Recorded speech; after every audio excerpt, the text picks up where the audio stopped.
Islamophobia है तो Hinduphobia भी है, दोहरा मापदंड स्वीकार नहीं। संयुक्त राष्ट्र संघ में भारत ने इस्लामिक देशों को बड़ी नसीहत देते हुए ये बात कही है। भारत ने दुनिया के देशों, खासकर इस्लामिक देशों द्वारा अपनाए जा रहे दोहरे मापदंड को लेकर उसको लताड़ लगाई है। दो टूक शब्दों में भारत ने कहा है कि रिलीजियोफोबिया सिर्फ अब्राहिम मजहबों जैसे यहूदी, ईसाई और मुस्लिम के लिए नहीं, बल्कि सभी धर्मों पर लागू होना चाहिए। ये बयान संयुक्त राष्ट्र में भारत के स्थायी प्रतिनिधि टीएस त्रिमूर्ति ने दिया। उन्होंने कहा, रिलीजियोफोबिया केवल एक या दो धर्मों को शामिल करने वाला एक चयनात्मक अभ्यास नहीं होना चाहिए, बल्कि गैर अब्राहम धर्मों के खिलाफ भी ये समान रूप से लागू होना चाहिए।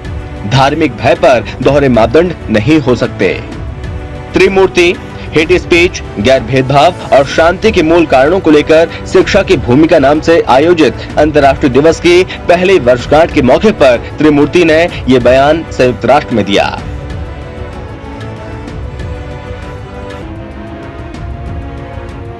इतना ही नहीं, त्रिमूर्ति ने बीजेपी के दो नेताओं नुपुर शर्मा और नवीन जिंदल की टिप्पणी को लेकर कई मुस्लिम देशों द्वारा दी गई प्रतिक्रिया पर भी तीखी प्रतिक्रिया दी।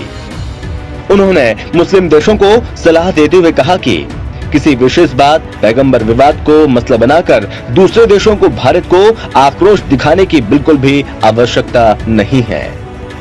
अफगानिस्तान में इस्लामिक कट्टरपंथ का और बामियान का उदाहरण देते हुए उन्होंने कहा कि कट्टरपंथियों, जिहादियों द्वारा बामियान स्थित प्रतिष्ठित बुद्ध की मूर्ति को तोड़ना, गुरुद्वारे पर आतंकवादी हमला करना, हिंदू और बौद्ध मंदिरों का विनाश जैसे धार्मिक घृणा वाले कृत्यों की भी निंदा की जानी चाहिए।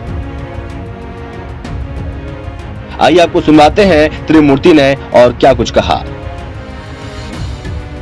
As we have emphasized time and again, combating religiophobia should not be a selective exercise involving only one or two religions, but should apply equally to phobias against non-Abrahamic religions as well.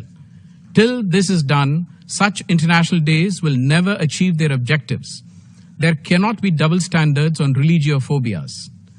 Education certainly has an important role to play in combating radicalization, violent extremism, and terrorism.